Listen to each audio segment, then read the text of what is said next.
In this episode, we're joined by Reverend Doctor Sarah to explore how faith can shape the journey of adoption and family life. Together, we talk about navigating joy and sadness in adoption, welcoming children into communities of faith, and how churches and faith groups can create spaces of belonging that are supportive, inclusive, and trauma aware. So, Sarah, when faith plays a big role in your life, how does it shape the way that you approach family finding or adoption in general? So I think probably it was the biggest impact when we first started thinking about family as a couple and what that meant and what we wanted to do. What would family look like? We were kind of toying with having a biological family or whether adoption would be part of it. And we read a Christian book which was all about adoption and fostering. And actually, that we kind of began to make us think a bit more about adopting older children and sibling groups. Oh, So right. I'd say in a way, in terms of both kind of going, yes, no, I think adoption is what we want to do, but also the kind of type of adoption we wanted to look at. Yeah. And then actually, it was through a Christian organisation looking at adoption that led us to Adoption Focus. Oh, right. So years ago. So that was so yeah. I guess it's been part kind of a little thread that's run throughout our journey, really. Wow. Thank you. That's brilliant. Um, have you ever felt tension between trusting in your faith and navigating the practical realities of the adoption process? And if you have, how do you hold those two things together? How do you navigate that, Sarah? So I think adoption is quite a interesting thing because it's both a really joyful process, Yeah. hopefully, but it can also have some really deep sadness to it Yeah. that can be present. And both of those things can be really true at the same time. And I think that for me, my faith has helped me hold that complexity that you can have like amazing joy, but also things can be really sad. And there's probably a few things about what I believe about the world and people that have come from my faith. So I think the idea that every person has dignity and humanity and needs to be valued is really helpful actually when you think about like the big picture of adoption, how you honor birth families, how you kind of look at the big picture, and also my faith kind of believes that there is brokenness in the world and that there is suffering, and I think knowing that actually makes it a little bit easier because Yeah. it gives you a bit of a framework for navigating that stuff. So I'd say like faith gives me the big picture. Mhm. Obviously, like the day-to-day details can still be really hard, but Yeah. it does help. I always describe myself like in adoption, I'm a pessimistic optimist. So I I hope for the love best, that. but I'm okay if plan for the worst, hope for the best. Yeah. Um, and I think I was chatting actually to a friend. I think lots of different faiths have a really positive view of adoption. So a friend of mine's an imam, and he talked about how in Islam, adoption is viewed as a noble act. Oh, And I wow. know, like in Christianity, well, Jesus was adopted, arguably, by Joseph. My son was quite excited learning about that recently when he was doing his nativity. So I think it gives like a positive framework for it, which is also really nice. Absolutely. And it kind of sounds like you came into the process and have been in the process with a level of acceptance, really, that, you know what, as much as we don't want them to, these hard, horrible things do happen. But you've also struck a balance with them not demonizing birth families. Hmm. Yeah, I think that, and it's hard. Like, I think that can be like a hard tension. Obviously, Yeah. everyone's stories are really different, um, but I think that it does help. I would say certainly for me, prayer has been really a really useful tool as well because I think there's lots of things in adoption that can be outside of your control or decisions that are made that you might not have a part of. And so having for me like being able to feel like I can hand that over at points where you go, actually no, I've reached the end of my ability to influence this. I was going to hand that over. I think that's been really helpful, and also just like praying for like birth family members or praying for other situations I'm aware of can be really useful. It sounds really empowering, actually, in a lot of ways, and also a really good use of self care. Mm. Yeah, I think there's something quite mindful about prayer, or having that space of just in whatever way works, Yeah. marking that. I think that can really really help. How do you put things down at the end of a day? Mhm. when things are like, I feel like a lot of things with like adoption and sort of raising adopted kids is things aren't always resolved neatly. So No. how do you live, or ever, like ever resolve neatly? How do you live with that, and how do you find space in that? So yeah, that's been useful. What does it mean to, and this is quite a big question, I think, what does it mean to welcome a child or children into a community of faith, especially one that they weren't born into, and being balanced? What are the joys and the challenges of that? Hmm. It's really funny. So I'm in my professional life, I'm a faith leader. So I've done this kind of both sides as Okay. like the adopter, but also as kind of a faith leader. And one thing I noticed when we were adopting was that there wasn't a lot of guidance as to how to do that well. There's guidance around like, how do you introduce your family, or Yeah. how do you do school transition, all that kind of stuff. So I've thought about this quite a lot. So I'll just give you like a spiel of Yeah, what I I'd thought. love to. So we, just because of the nature of the size of the church we were in, we actually produced an FAQ sheet for the church Wow. at the front before we did it. That was in part because I was also taking leave, like Okay. I took some adoption leave, where we kind of went through like some questions you might want to ask, and we did that prior to the children being placed with us, because I think sometimes managing expectations with people early can really help.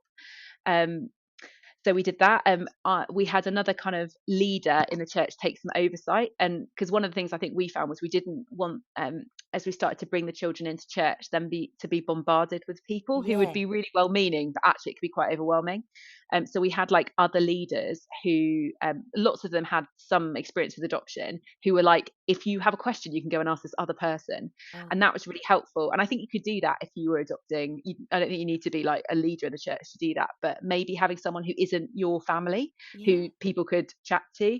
um I think we've learned a lot from it. And for our kids, we've worshipped at a couple of different churches just because of my role.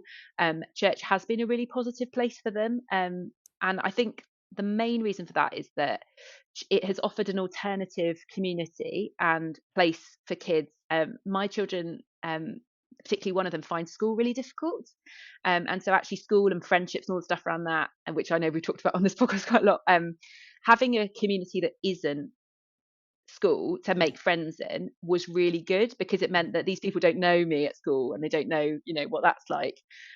It also was really good in terms of like being around people of different generations, Oh, because they got to see like different people, they got to see different families and what that looked like. And in the church we were in, there was lots of different types of families, and that mhm. was quite useful. And I thought, like, so my oldest birthday party, like the first little party she had when she was with us, friendship was quite hard, and she wanted to invite the teenagers from the youth group to come to her party. Oh. So the youth group, and they all came, bless them, and I think it was a princess party, and they all Oh, dressed up. why? And I just thought that's really lovely, actually, because this was, y- forming those relationships had been a bit more difficult, but Mhm. it gave her that other space, which was really nice. So I think there's a lot of positives. Absolutely. There's, stuff that communities can do to make it easier. Mhm. And I think we definitely were very keen that communication was kept adult to adults. Like, if you have a question about anything, like, Yeah. talk to an adult. Don't talk to a child about it. That's not going to be helpful. Our children were slightly older when they were placed with us, so they also, they could say what they wanted and what they thought, and they do. So that was that's been quite useful, because they got to kind of be quite actively participating in it. I know also, like, some faith communities will do, instead of like a baptism or christening, there is like a template, certainly the Church of England, for like a welcome, like an adoption Oh, welcome liturgy, why? which is really lovely. We didn't do that with ours just because they're a bit older, Mhm. but I know, like, you can do things as well, like as a kind of action, if that's right for your family, in that setting. Actually, I think someone I worked with wrote it, which was really nice, and I ran into them. So there are ways of marking it too, which sometimes can be quite helpful for people. Absolutely. Right. It sounds like kind of actually it gave the children a sense of belonging and Mm, kind of remove that shame a bit, because I think when children struggle in school or they're struggling with friendships, that they can internalize that as, mm. because I'm bad, I'm not likable. Actually, they got this safe space where that doesn't matter. That's not part of this. Yeah, and I think certainly the church had an aspiration to be a place that's quite inclusive, Mhm. and that where you can, no one's asking you like, how did you do on your reading or how did you do on your spelling? So actually, that was really nice, and they could just be who they were, which I think really helped. They also, I think um, they weren't the only adopted kids, and I think that helped too. So actually, to be honest, I think at one of the places we were, there were less kids who weren't adopted. So I don't think they Right. understood. They were like, so that was quite funny actually, because I think certainly my kids were like assumed everyone was adopted. So Yeah, they'd well, be you like, would. where's the other mummy and daddy? And so that was nice. And actually, we were lucky to be in a community as well of adopted adults and also birth Oh, parents. So that's really helpful wow. to have that spectrum of like experience. So it was quite normalized in some ways. That sounds just so incredible, really. Honestly, to be able to surround your children with kind of what we say the triangle of adoption, Mm, and to normalize it and to help them see, it doesn't make you this completely unique, different person. I think that's mm. beautiful. So, how can it, and I think you've started to touch on this really, Sarah, but how can faith communities help children to feel that true sense of belonging without overwhelming them with the expectations or traditions that they're still getting to know, really? So each child is really different, and I think there isn't a single right approach, which is helpful because children's journeys will be different, where they're at will be different, their age. I think the main thing communities can do is take the lead from parents about what's best and actively affirm that parental role. I think Mhm. particularly when you first become a parent, it's quite strange because Yeah, you sort of go from not being a parent to being a parent. So anything that churches or faith communities can do to affirm that's really helpful. I think a challenge and something to be mindful of is children's privacy and really prioritizing the kids' privacy and their yeah, story. Most of the time, I think curiosity is really well-meaning, or it comes from people's experience of adoption. hmm, But sometimes that can cross lines. So yeah, I think being really mindful about that, and actually as a parent in a community, I think that's also really helpful, yeah, because I'm always very mindful when I talk about my children. Well, my children will very much express their opinions. Actually, they're just a lot older, yeah. but it's their It's story. So, theirs. Yeah, if I'm sharing about them or their background, in 10 years, they might still be in that community, and that people may know stuff they don't want them to know. So yeah, that's something to be mindful of.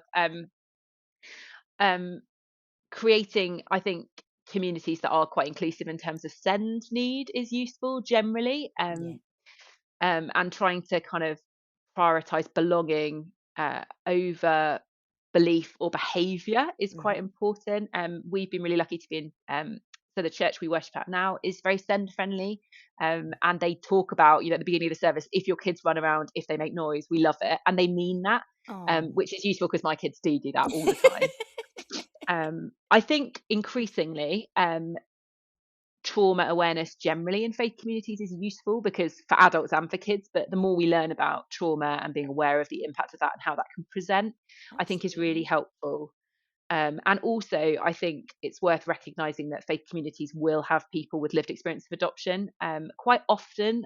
And so that's really useful to be mindful of. People's journeys of that will be different. I've really valued talking to adult adoptees. That has given me a really helpful perspective.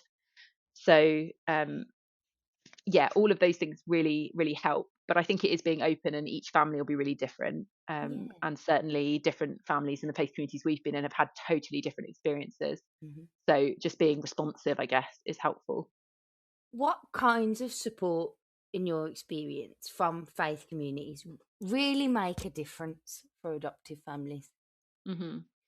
Um, So I've got a few. It's quite. So we moved church about 6 months ago because I changed role, Okay. and so it's really helpful actually because they did the church we worship at now did a really good job. So I might Oh, just say what some of they did if that's yeah, of helpful. course. So the first Sunday we turned up, the vicar gave my son the order, his order of service of what was going to happen in the service.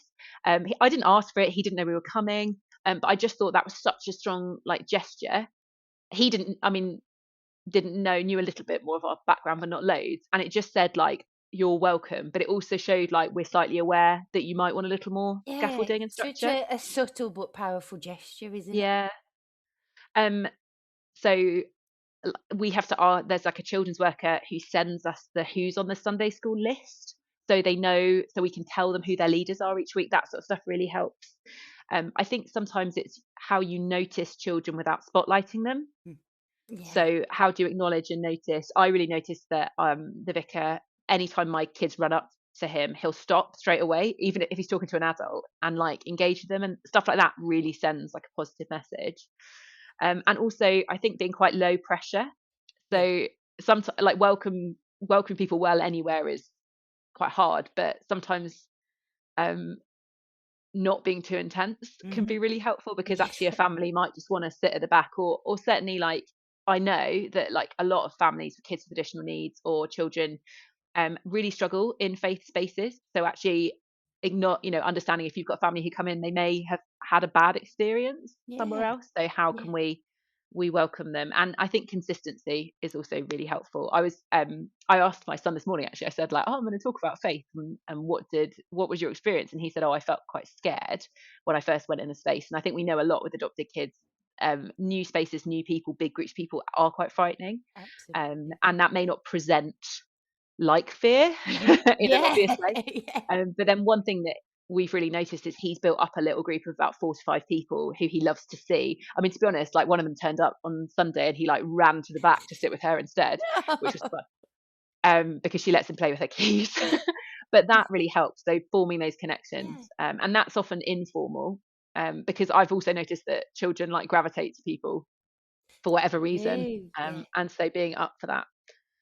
Sometimes, and I think you started to touch on this really, you said curiosity is often well intentioned, but not always helpful. But sometimes good intentions, they can miss the mark. Yeah. Um, so, what are some ways that faith communities might unintentionally make things harder for adoptive families, and how can they change that? So yeah, I think there's quite a few. So number one is obviously making assumptions about children, families, or stories. So I don't like anything where there's an assumption like, oh, adopted children must be X, Y, or Z. Yeah. I think just, we're all people, and that's certainly a really significant part of a child's experience, but Yeah. let's not label. Um, I think I always often say as an adoptee, you become a bit Teflon, but that doesn't mean comments don't land. Um, I think if you're unsure if a question is appropriate, check with someone else first. Yeah. Maybe the faith leader if you're not sure. But also, I think in faith communities there can be seasonal times that can be really difficult. So certainly, like Mother's Day Mhm. actually can be a really tricky time for adopted children. Or Christmas, again, we've just put, can be difficult. It depending on the child. Birthdays can be really difficult. So how do you use language? I was always very mindful when I was training people to preach or do talks. What analogies are you using?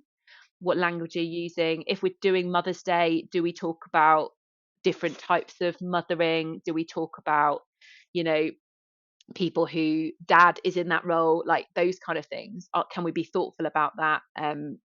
Those kind of things. uh, and just being really thoughtful about how we use language around families. So, like, some church will do like a family service. Is that like that could be a really helpful term? What does that mean? How do we talk about families? How do we talk about the different types of families that exist? And I think that's, to be honest, really good for all different types of families that we do that. It's just a good thing generally. But being mindful of those trigger points. I have one child who those are really noticeable for, and another it's not an issue for. So even just checking, like, hey, Mother's Day's coming up. Is there something we can do or not do that would make your life a little bit easier? Um, Generally, also, I talked a bit before about, I think a lot of send families find faith spaces really difficult. So how we navigate that well is really helpful. Changes of people at the front can be more of an issue. Having more clarity on structure, what happens, that can really help. I'm seeing more and more stuff like visual timetables in services, giving people a heads up, all that kind of stuff. I've been really lucky actually. As a family, we've been in very send aware spaces. So I guess we've had a really positive experience, and we weren't the first family. I think that can be maybe more challenging if you're the first adopted family your faith community's ever Yeah. encountered. I think it's sometimes deciding like how much energy do you need to put into this. But there's also like places that do resources. So it may not be saying, oh, like I'm gonna have to educate this community, but it might be saying who can I send information to who might be able to do that on my behalf? Because to be honest, especially in your first like 2 years of adoption, you're just gonna be tired and you're not gonna have the energy necessarily to do that. So I think, yeah, there's a lot of stuff that can happen, but it's also okay to not be the one who feels you have to do that education if you're not in a place to do that. How do you approach conversations about faith when a child's background or beliefs differ from your own? I think, yeah, this is really important. My husband and I are both Christians, and we're both practicing Christians, so that was something we thought about quite a lot Yeah. in kind of in the adoption process. I think we were really committed as well to listening to birth family wishes. I think that's really important in terms of their wishes. In our scenario, it wasn't wildly different, so I guess that wasn't so complex. But my husband and I come from very different denominations of Christianity, so we actually don't agree on quite a lot. Okay. That's quite helpful actually with our kids because we don't think exactly the same thing. So difference was already part of the family culture. I think it's really important, particularly around faith and with kids. We don't in any way communicate you have to believe X to be part of our family culture of belonging. So that was really important. So we disagree. So we talk. We try and separate and make sure we're avoiding that. So, for example, our kids want to talk about faith stuff all the time because they do it at school and they come home and whatever. We will say things like, "This is what I believe," or "This is what I think," rather than like, "This is what we all think," or whatever. It's quite interesting. So often we know a lot about children's faith formation, that kind of 8 to 9 is quite an important part of when children start to form their own beliefs about spirituality. So one of my children is kind of heading to that time, and it's been really fun helping like them figure out what does that look like for them and how does that work. So that's quite. I think that's a good thing. And actually, we really believe that you should question stuff. So it's good, and we try and encourage that. And we talk. It ends up talk about it a lot. I think it's also important to say like faith isn't neutral and neither is non-faith. So we all have different beliefs in the world, and we'll all kind of come from different backgrounds. And so naming that honestly can be really helpful. I think often as parents we're really nervous to like influence our children in a way that's not helpful. So our children do come to church with us at the moment. They're an age where they could not be I would not leave them at home. Um, that would be terrifying. That is part of the journey. They're quite positive about doing that generally. Sometimes they don't want to go, and we navigate that, and that's fine. But it for us, it's part of showing them like this is important to us, and maybe that'll be part of your journey. As I said, like they've had a pretty positive experience. I would say like one of my children is overconfident in church. They're a bit of a classic like vicar's kids, so they are like they'll go into a church space and just go out the front or climb. They just run around the cathedral or whatever, and which is quite funny. Fortunately, again, I'm in a very like inclusive community, so that's quite fun. And I guess that's given me a different dynamic because obviously my son is right at the front. I remember one Christmas, I think it was the first Christmas, I was doing I had to be at the front. I was doing communion, and I had both children like trying to hold both kids whilst doing it at the same time, which was quite fun. Um, so they've quite enjoyed it, and they've quite enjoyed like elements of it. They love Easter. That's been their big one because they didn't really do it before. And they're quite into. I mean, the eggs obviously Of course, big yeah. plus. But they've really enjoyed Easter. Ah, And lovely. the egg hunts and the many egg hunts you can do if you get to be a clergy kid. And I guess finally, really, and again, I think you've touched on this, but just to put it out there, what does it look like, or could it look like, to create space for children's own questions, their own doubts, their own experiences of faith? And again, you've already touched on this, but does that deepen family connections or does it create division? It's funny actually because I think we were probably very cautious at the beginning of not wanting to impose anything, and actually we found that the children we've been quite responsive to the kids and they're quite into stuff. So like for example, some churches will have an Advent wreath where you count down the Sundays to Christmas, and we're probably going to get one at home next year because my kids were devastated they didn't always get to be the child to light it at church, and so there are things that they've adopted as part of that. So some of our practices, our faith practices, have become kind of family practices, and they've enjoyed that. I guess faith is part of life all the time, but we try and hold it quite lightly, and talk about questions and explore stuff and discuss it together. I actually think pace works really well. So the playfulness, acceptance, that is very helpful in exploring faith as well. So, we try and do it playfully. We encourage curiosity. We want to be empathetic about where children are and what they think. Also, we don't think things aren't stagnant. So we're open to, what they think and how it changes, and how, what they feel about it. And actually, we found that has been generally a really positive thing in terms of our children's experience of life, and I think their sense of belonging, and being part of a wider community actually locally. I think they really enjoy it. They love running into people from church in Tesco or Lidl or whatever, and saying hello to them. I think it's been really nice intergenerationally, actually. They're known, and I think certainly people in the church we're in would know my children. They do a bit at the beginning, where we are now. And I'd say it's funny because public speaking at school, they'd be terrified. But where we are, they do a bit where the kids go at the front and the vicar has a chat with them. And we Oh, sort of sit there wondering what's going to what? come out.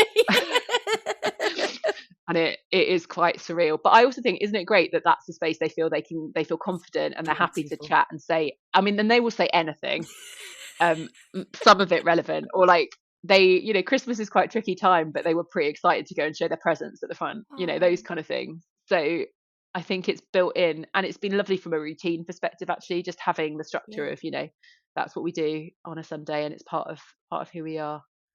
So yeah, it's been a journey. It's been interesting It learning sounds learning how to it. integrate. It sounds it, but do you know what? I think you talked about how it's helped your children to learn belonging and so many things. But I imagine that your faith community has learned so much from your children as well. I remember having coffee with the vicar, and I forgot, it's quite emotional actually, but we were joining the church, and he just said, like, we love having you here, and you could really tell that he meant it. And I think we've found that to be the case, and I think it's really I also hope maybe it makes people consider what sort of welcome might look like. It might not be adoption. It might be being involved in, supporting the Mhm. care, the care system in a different way. But I think that's been really positive. It's been really great for my kids to meet other adoptees, and feel like they're part of something. And I think that's actually worked both ways, actually. So yeah, it has been really lovely, and I personally also really enjoy talking to adopters who have adult children, Yeah. because they're very hopeful, which is great, actually. I like, tell me about your successful 25-year-old, please. Thank you. That's very nice. So it is really good. Sarah, thank you so much. I've just thoroughly enjoyed our chat. Thank you. Thank you. Adoption, faith, and community can intersect in powerful and meaningful ways. As Sarah shared, when families and communities approach these relationships with openness, empathy, and a willingness to listen, they can create spaces where children truly feel they belong. Thanks for listening.